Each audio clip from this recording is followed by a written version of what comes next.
Hi, I'm Trisha Dunlap with Dunlap Law PLC, a small business law firm in Richmond, Virginia.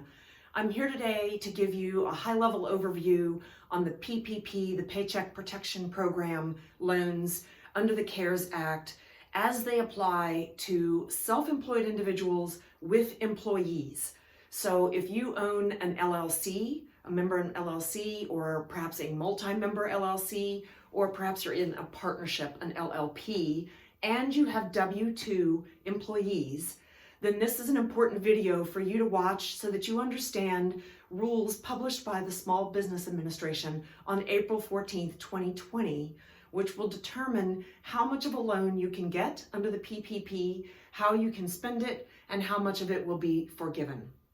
So listen up for the high-level overview. Some of the nitty-gritty details are also important, and you'll find those in a brief on my website, dunlaplawplc.com, where we have an entire page devoted to COVID-19 resources for small business. So let's get into the little of the details. If you are a self-employed individual, meaning that you are perhaps a member of an LLC or a multi-member LLC or an LLP, and you have W-2 employees, it's important to understand the differences in calculating your payroll cost from businesses that are perhaps incorporated and everyone is an employee. So here's how it works. If you meet this criteria and you are a member of an LLC or LLP with employees, first you look at your own income to determine how much you made in 2019. Unlike the rest of your employees, where you're going to look back 12 months, for your owner's compensation, you only look at your 2019 Schedule C, line 31 from your Form 1040 tax return.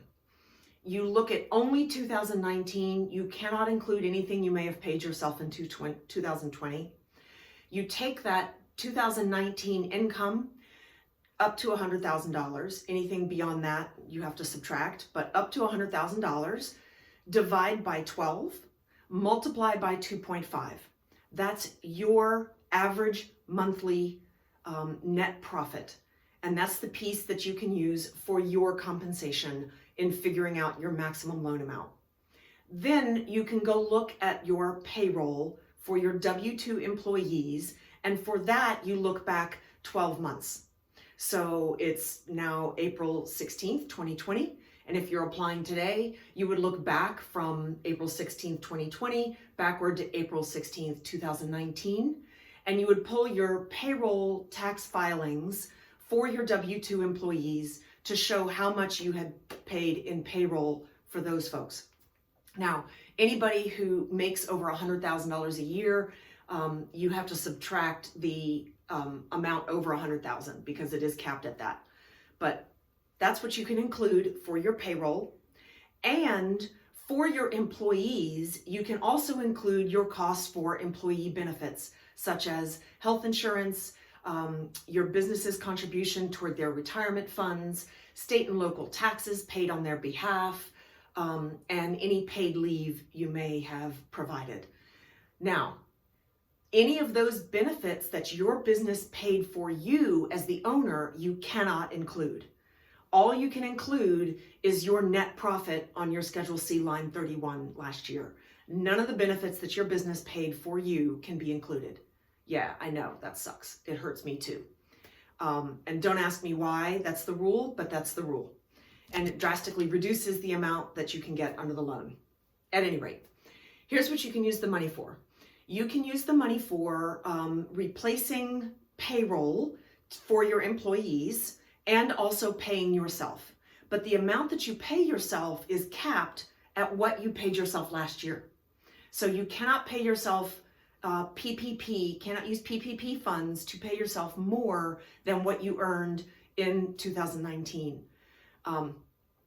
In addition, the amounts that you may have paid yourself last year as part of your compensation into your own retirement fund as part of owner's compensation, or for your health benefits, or for state and local taxes, you cannot use PPP funds for those parts of owner's benefits. You can use them, however, to pay your employee benefits. You can also use PPP funds to cover rent, interest on mortgage or personal property debts that were incurred prior to February 15th, and then certain utilities that were also incurred prior to obligations incurred prior to February 15th. Now, the caveat here is you must have included those expenses on your 2019 Schedule C filing in order to use PPP funds for them now. So if you incurred a new obligation in, say, January of 2020, and it's not on your 2019 Schedule C, then you cannot use PPP funds to pay for it now, unfortunately.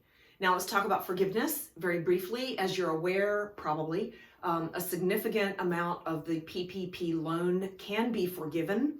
However, there are some significant limits to this for self-employed individuals. First of all, even though, this is an important rule, I forgot to mention this, the amount that you use out of your PPP funding for payroll must be at least 75% of the total PPP funds. So if you got a $10,000 PPP loan, you have to spend at least $7,500 of that on payroll, and that includes owner's compensation, just to give you an example, a simple example. However, the amount that's forgivable is no more than 8 weeks of payroll. And for your employees, that will be the straight amount of payroll that you pay to them over the 8 weeks after the loan funds are dispersed to you. For you as the owner, however, you have to go back again, look at that 2019 Schedule C line 31 net profit amount, take that amount and divide by 52 in order to figure out what your weekly net profit income was last year. That amount times 8 is what you can get forgiven under the PPP loan program. And what you may find is that there's a disconnect between the amount that's forgivable in owner's compensation and the amount, the 75% amount that you have to pay to payroll out of the PPP funds.